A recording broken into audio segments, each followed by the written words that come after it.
Hello दोस्तों, स्वागत है मेरे YouTube channel success mirror point by Pramod sir पे। जैसे कि आप लोग जानते हैं, हम साइंस में बायोलॉजी का पर डे सेट कवर कर रहे हैं। आज भी हम लोग आज का सेट 7 पढ़ेंगे।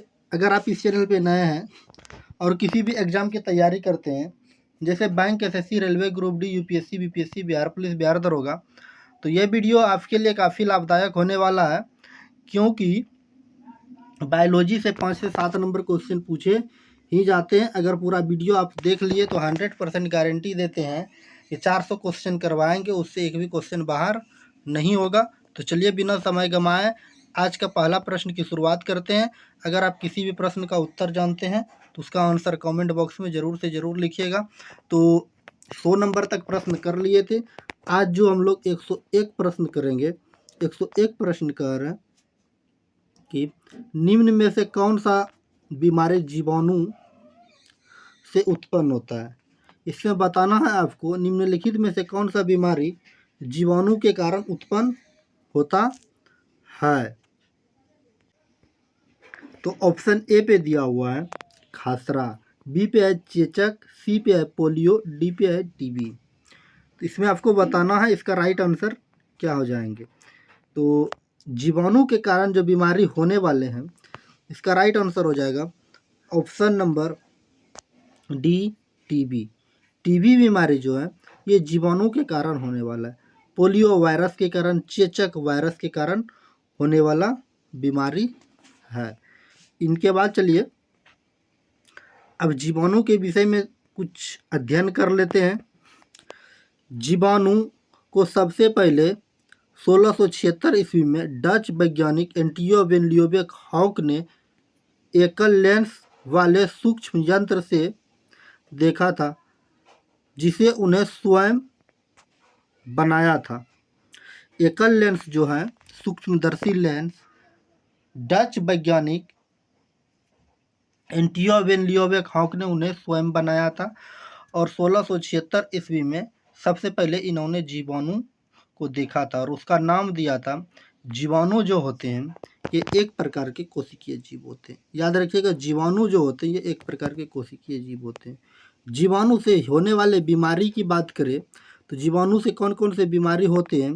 हैजा हो गया, मियादी बुखार हो गया, निमोनिया हो गया, तपेदिक हो गया, क्षय हो गया, प्लेग हो गया।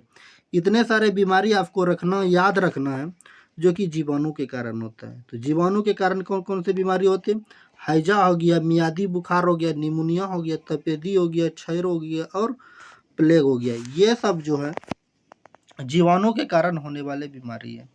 इनके बाद चलिए आज का प्रश्न 102 नंबर का है कि पेलेग्रा नामक रोग किसकी कमी से उत्पन्न होती है।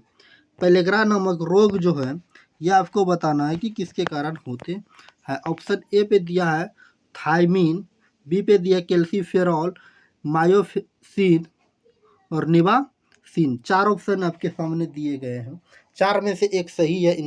इसका आंसर आपको बताना है।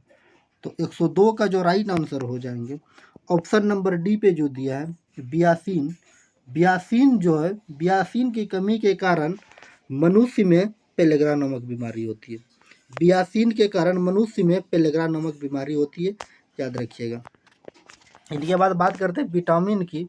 विटामिन की खोज जो किया था ये फंक ने किया था 1913 ईस्वी में। विटामिन का खोज किसने किया था। फंक ने 1913 ईस्वी में। इनके बाद बात करते हैं विटामिन ए का जो है, विटामिन का रासायनिक नाम होता है रेटिनॉल। विटामिन का रासायनिक नाम क्या होता है। विटामिन ए का रासायनिक नाम रेटिनॉल होता है।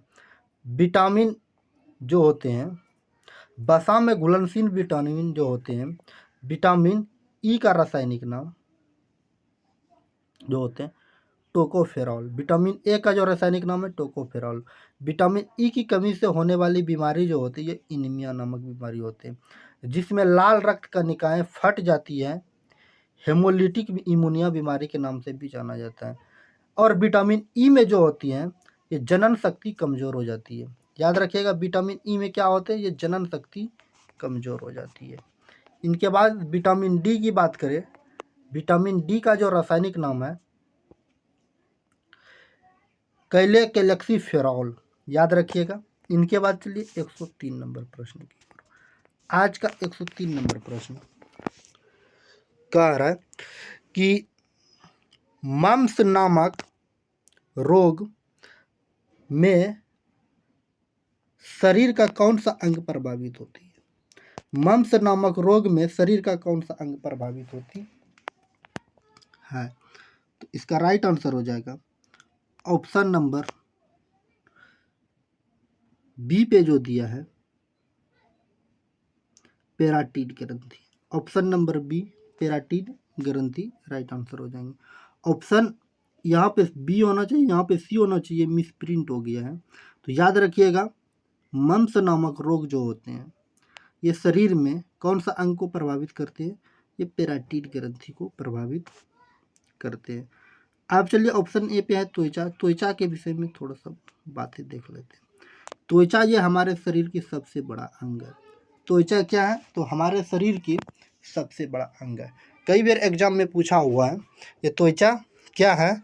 तो हमारे शरीर की सबसे बड़ी अंग कौन सा है? तो त्वचा है, याद रखिएगा। तो हम लोग के शरीर का सबसे बड़ा अंग कौन सा है? त्वचा है। इनके बाद चलिए नेक्स्ट, पेराटीड। पेराटीड की बात करें, यह मानव शरीर में यह सबसे बड़ी लार ग्रंथि होती है।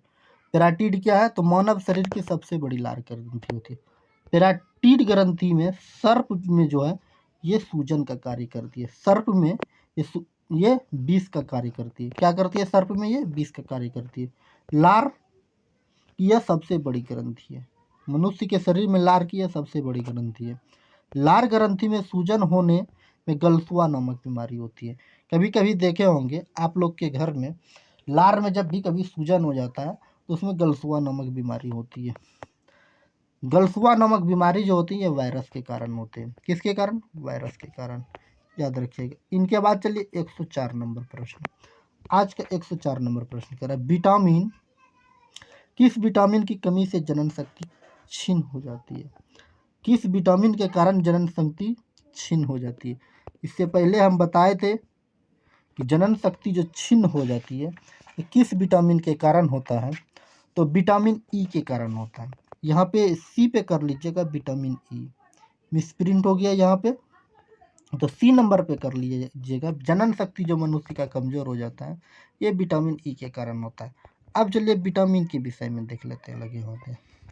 विटामिन से एग्जाम में क्या क्या क्वेश्चन पूछे जा सकते हैं। सबसे पहले जल में घुलनशील विटामिन। जल में घुलनशील विटामिन को याद रखिएगा, विटामिन बी और सी।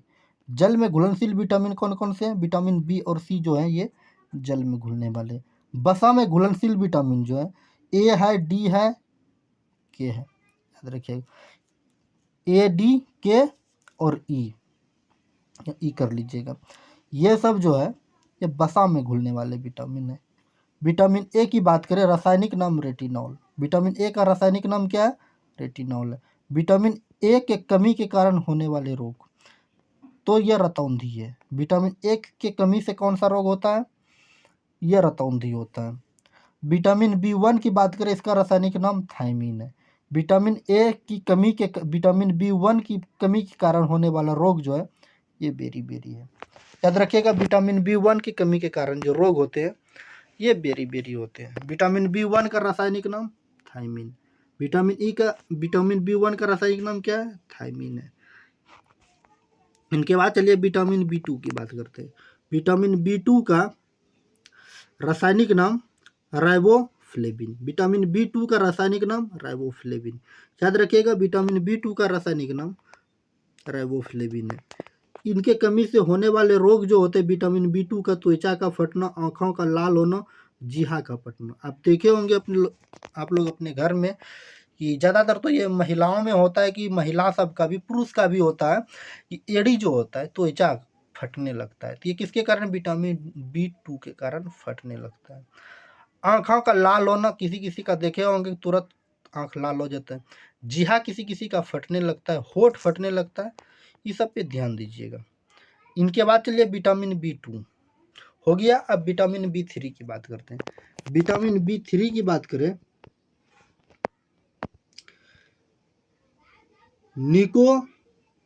नियासिनामाइड, इसको नियासिन के नाम से भी जाने जाते हैं। विटामिन B2 की कमी के कारण जो रोग होते हैं पेलिग्रा नामक बीमारी होते हैं। पेलिग्रा क्या होता है इससे पहले भी होता है, त्वचा पर दाग हो जाता है, या इसको 4D सिंड्रोम के नाम से भी जाना जाता है। पेलिग्रा नामक बीमारी को 4D सिंड्रोम के नाम से भी जाना जाता है। इसके बाद बात करते हैं विटामिन B5 की। विटामिन B5 की बात करते हैं, इसका रासायनिक नाम जो होता है पेंथोनिक अम्ल। पेंथोनिक अम्ल विटामिन B2 के कारण होता है, इसका रासायनिक नाम है। विटामिन B5 के कारण जो होते हैं ये बाल का सफ़ेद होना। अभी 90-80% पुरुष की समस्या है कि बचपन में ही बाल सफ़ेद होने लगते हैं। बचपन में बाल जो सफ़ेद होने लगते हैं तो याद रखिएगा विटामिन B5 के कारण ही पुरुष का जो है बचपन में ही बाल सफ़ेद होने लगता है, मंद बुद्धि हो जाता है। जिसका बाल सफ़ेद होने लगा या विटामिन B5 की कमी हो गई है तो वह बालक जो होता है ये मंद बुद्धि होने लगता है और बाल सफ़ेद होना तो आम बात है। ये बीमारी होती है विटामिन B5 के कारण। इनके बाद चलिए विटामिन B6 को देखते हैं। विटामिन B6 का नाम है पायरिडॉक्सिन। इसके कारण जो एनीमिया नामक बीमारी होती है और त्वचा रोग भी इससे होते हैं। और क्या क्या होते हैं, लकवा का शिकायत, सिर दर्द, बालों का गिरना। इससे पहले B5 में बताएं बालों का सफ़ेद होना, अभी जो बता रहे हैं लकवा हो जाएगा, सिर में दर्द हो जाएगा विटामिन C के कारण, ये बाल मनुष्य के गिरने लगेंगे, ये विटामिन B6 के कारण होते हैं। इनके बाद चलिए विटामिन B7 की बात करते हैं। विटामिन B7 जो है इसका रासायनिक नाम बायोटीन है।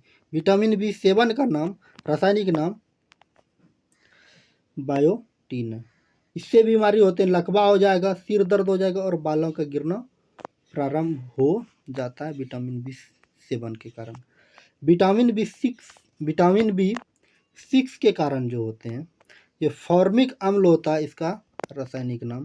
एनीमिया और पेचिस नामक बीमारी होती है विटामिन B6 के कारण। इनके बाद विटामिन B12 जिसको 12 कहते हैं साइनोक्वालियन, इसका रासायनिक नाम है। एनीमिया नामक बीमारी होती है, पाडू रोग के नाम से भी जाना जाता है। इनके बाद बात करते हैं विटामिन C की। विटामिन C की बात करते हैं, इसका रासायनिक नाम अस्कर्बिक एसिड। विटामिन C का रासायनिक नाम अस्कर्बिक होता है। इससे जो बीमारी होती है अस्कर्बिक मसूड़ों का फूलना, देखे होंगे आप किसी किसी मनुष्य का मसूड़ा फूलने लगता है तो ये विटामिन C के कारण होता है। इनके बाद बात करते हैं विटामिन D, तो कैल्सीफेरॉल। विटामिन D का रासायनिक नाम कैल्सीफेरॉल, याद रखिएगा। इससे बीमारी होते हैं रिकेटस, बच्चों में ये जो होते हैं रिकेटस नामक बीमारी होते हैं। वयस्क की बात करें ऑस्टियोमलेशिया नामक बीमारी होती है। इनके बाद बात करते हैं विटामिन E की, टोकोफेरॉल। विटामिन E का रासायनिक नाम टोकोफेरॉल। इसमें क्या होता है जनन शक्ति कम हो जाती है। इससे पहले भी बताया विटामिन E के कारण क्या होता है जनन शक्ति कमजोर हो जाते हैं। इसके बाद विटामिन K की बात करें, विटामिन K की फ्लुक्विनोन, इसमें रक्त का थक्का नहीं बनता है, इसके शरीर में विटामिन K की कमी हो गई है। इनके बाद चलिए आज का 105 नंबर प्रश्न। आज का 105 नंबर प्रश्न आपके सामने है, कह रहा है जीरो बैलीमिया जो है एवं रचिति किस विटामिन के कारण होता है। जीरो बैलीमिया एवं रचिति किस विटामिन के कारण होता है। इसका राइट आंसर हो जाएगा option number A, vitamin A के कारण होता है। इनके बाद चलिए 106 नंबर प्रश्न की ओर आते हैं। 106 नंबर प्रश्न करें, महिलाओं में रिलेकियन नामक हार्मोन की अधिकता के कारण प्रभाव पड़ता है। जब महिलाओं में रिलेकियन नायक हार्मोन की अधिकता के कारण वह प्रभाव उस पर क्या प्रभाव पड़ता है। अगर महिलाओं में रिलेकियन नामक हार्मोन अधिक निकल जाए तो महिलाओं पर क्या प्रभाव पड़ेगा। तो इसका राइट आंसर हो जाएगा ऑप्शन नंबर बी पे, गर्भपात की संभावना बढ़ जाती है। इसको रिलैक्सिन नामक हार्मोन भी के नाम से जाना जाता है।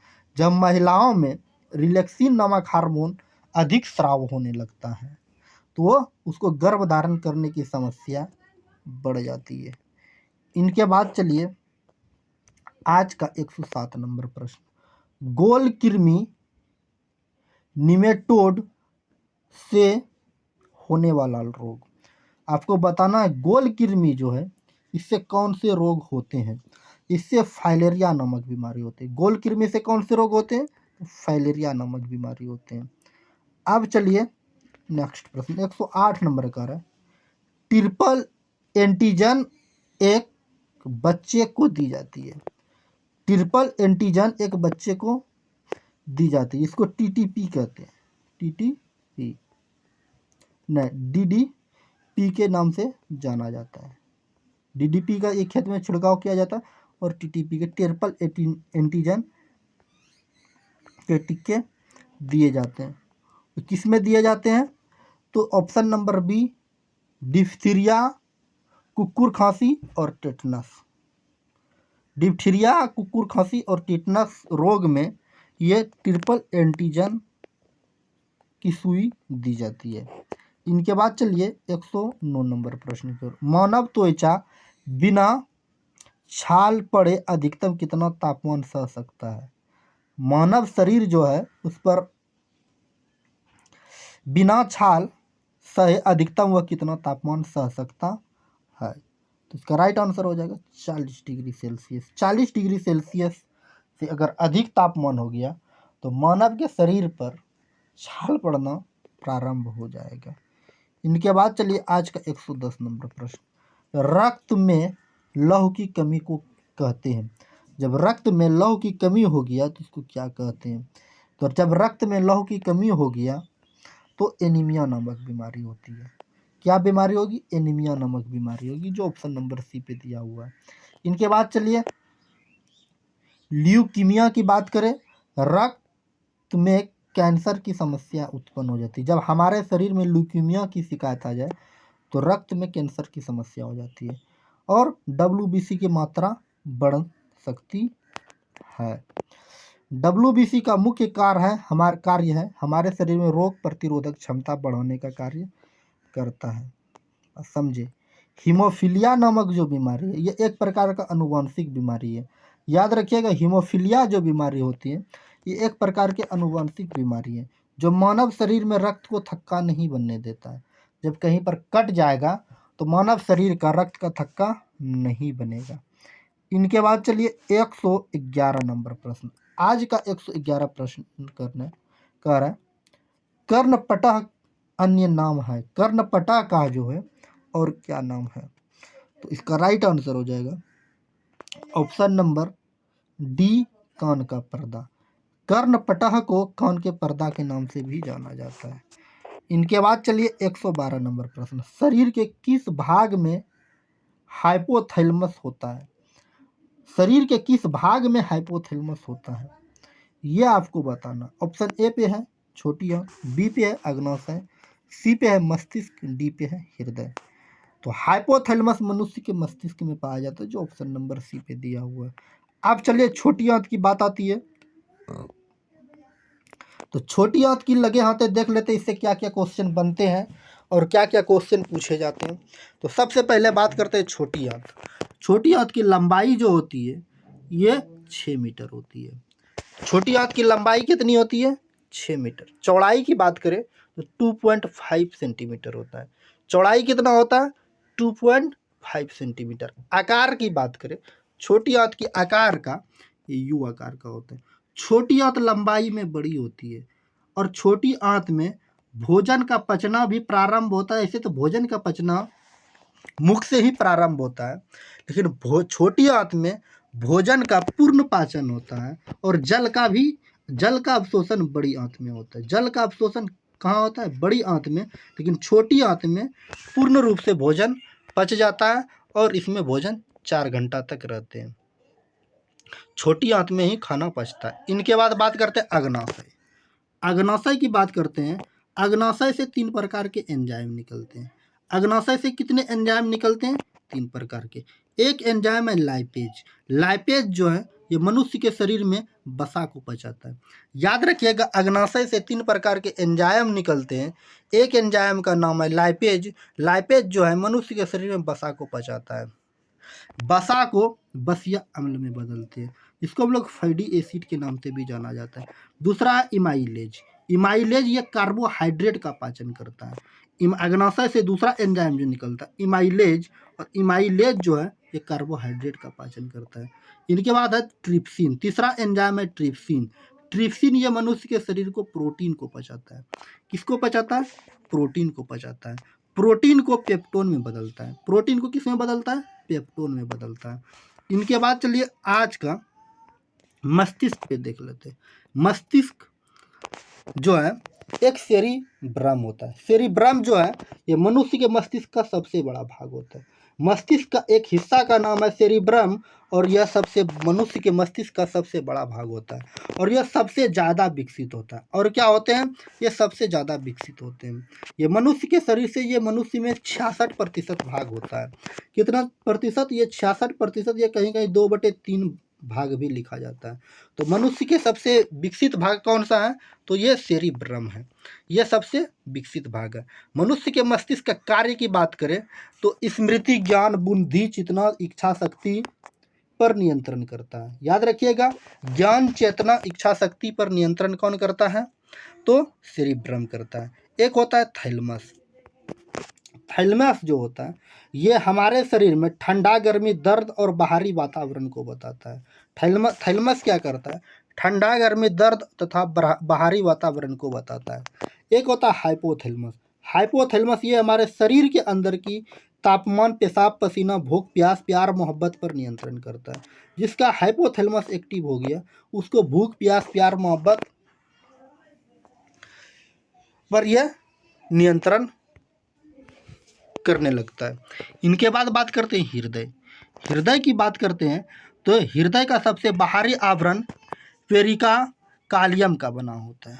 कार्लियम का बना होता है। इनके बाद चलिए आज का 113 नंबर प्रश्न। आज का 113 नंबर प्रश्न कह रहा है मानव शरीर में सबसे बड़ा धमनी का नाम क्या है?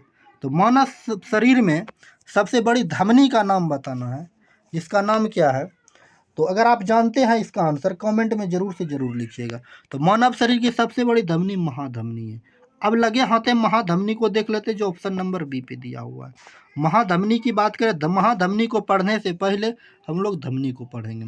धमनी जो है ये आकार में मोटा होता है। धमनी कैसा होता है? ये आकार में मोटा होता है। और धमनी का जो कार्य होता है इसमें ब्लड प्रेशर 120 mm के स्पीड से हमारे हृदय से संपूर्ण शरीर में पहुंचाता है। याद रखिएगा, ये धमनी का क्या कार्य है? हमारे शरीर के ब्लड को 120 mm के स्पीड से हृदय से पूरे संपूर्ण शरीर में पहुंचाता है। धमनी में जो है ये शुद्ध रक्त बहता है। शरीर की अधिक गहराई में ये धमनी ही पाए जाते हैं। इसका रंग लाल होता है, और कसाई लोग जो होते हैं ये धमनी को ही काटते हैं। धमनी का आकार मोटा होता है, ये मोटा वाला नस होता है। इसके बाद होता है एक फुसफुसी धमनी। फुसफुसी धमनी की बात करें तो ये एक प्रकार की नस होती है और इसमें अशुद्ध खून बहता है। फुसफुसी धमनी की बात करें तो यह एक प्रकार की नस होती है और इसमें एक अशुद्ध खून बहता है। अशुद्ध खून की बात करें तो ये हमारे शरीर में हृदय से फेफड़ा तक कार्बन डाइऑक्साइड ले जाने का कार्य करती है। ये हृदय से फेफड़ा तक कार्बन डाइऑक्साइड ले जाने की कार्य करती है। इसके बाद बात लगे होते हैं शिरा को देखते हैं। शिरा क्या है? यह आकार में पतला होता है। यह आकार में कैसा होता है? पतला होता है। इसमें रक्त जो है कि 180 mm के स्पीड से ये संपूर्ण शरीर से ब्लड को हमारे हृदय में लेके आते हैं।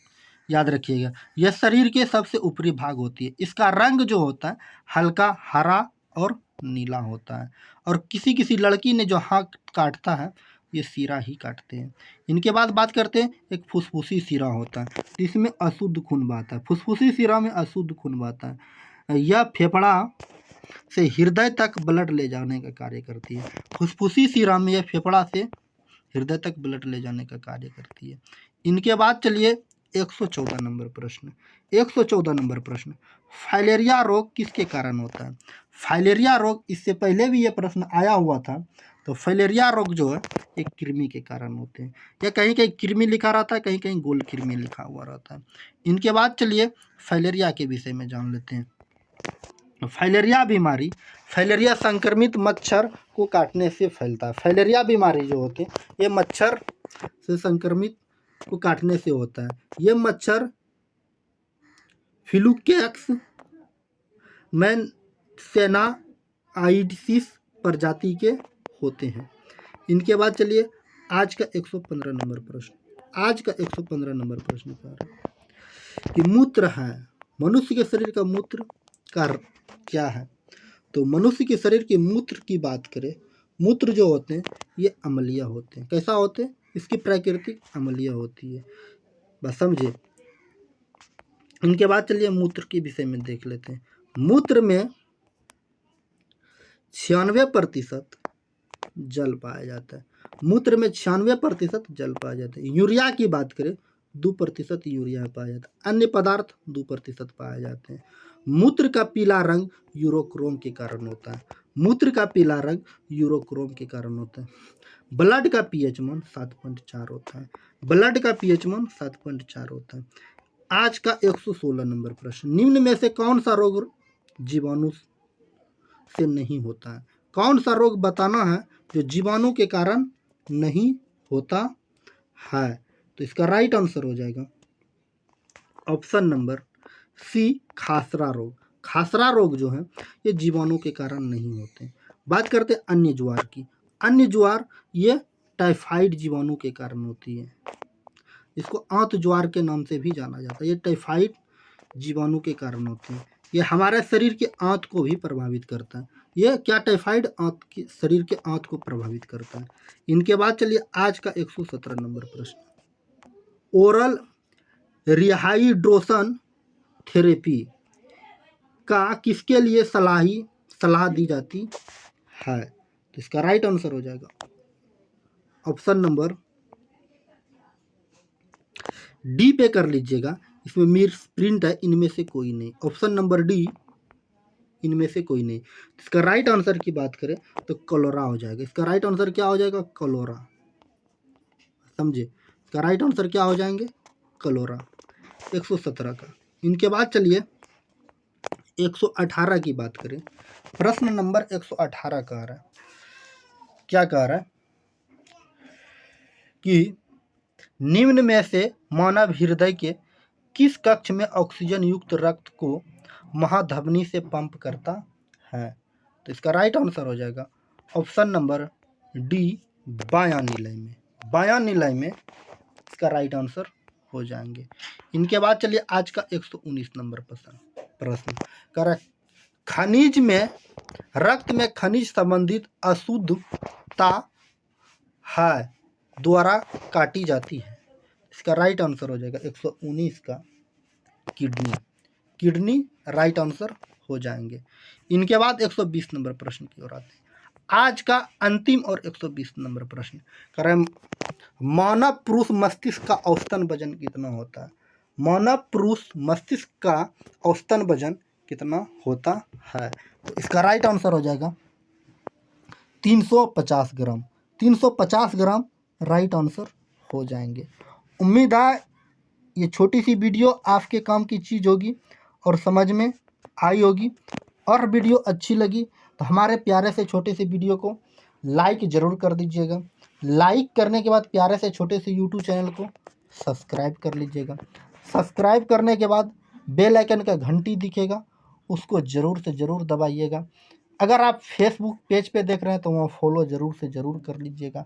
अगर अभी अपने दोस्तों के बीच शेयर नहीं किया है तो वहाँ शेयर ज़रूर से ज़रूर कर दीजिएगा। अगर आप इसका PDF चाहते हैं तो हमारे Telegram channel success mirror point by Pramod sir पे ज्वाइन करके वहाँ से PDF भी प्राप्त कर सकते हैं, या टेलीग्राम का लिंक डिस्क्रिप्शन बॉक्स में मिल जाएगा, वहाँ से टेलीग्राम ज्वाइन कर सकते हैं। या PDF डाउनलोड करना चाहते हैं तो PDF डाउनलोड का लिंक भी ये डिस्क्रिप्शन बॉक्स में मिल जाएगा, वहाँ से आप PDF को डाउनलोड कर सकते हैं। चलिए आज की क्लास को यहीं समाप्त करते हैं, मिलते हैं नेक्स्ट वीडियो में नेक्स्ट टॉपिक के साथ। जय हिंद, जय भारत, ओके, बाय बाय।